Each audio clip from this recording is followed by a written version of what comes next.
Chiara Missolino, and I've got the exciting question for us this evening. So what have you done that has pushed you out of your comfort zone? Ooh. Yeah, good one, huh? I know. Yeah, it's a good one.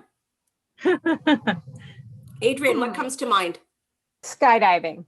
Oh, It was just so much. 100% skydiving, jumping from 15,000 feet. Incredible. When did you do this? I did it in 2011, right after my big weight loss and all of that. And it was kind of like jumped and left all that stuff behind, and I was just free. And now I never have to do it again.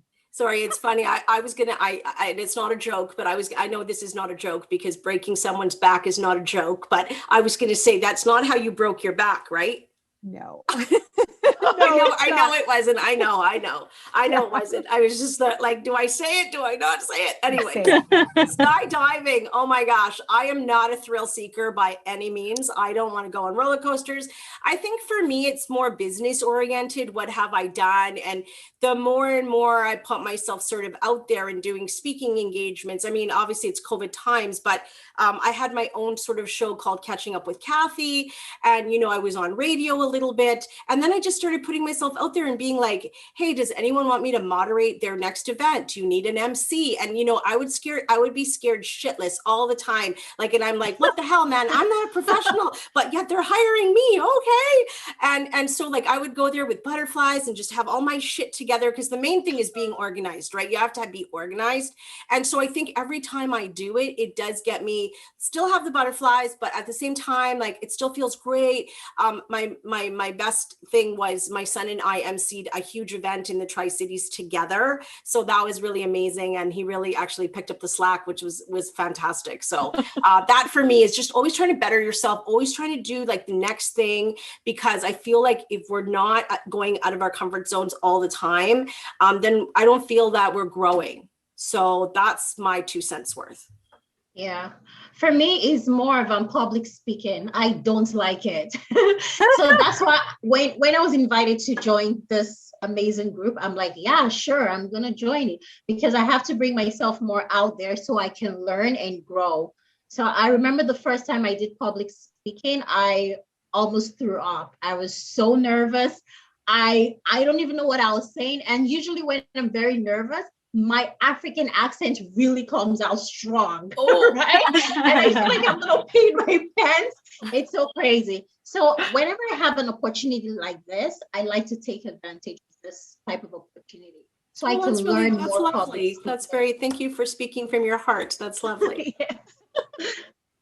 well, I guess for me, it's a theme tonight about the public speaking. So yeah, definitely public speaking. Not my forte, but I love it and it's thrilling.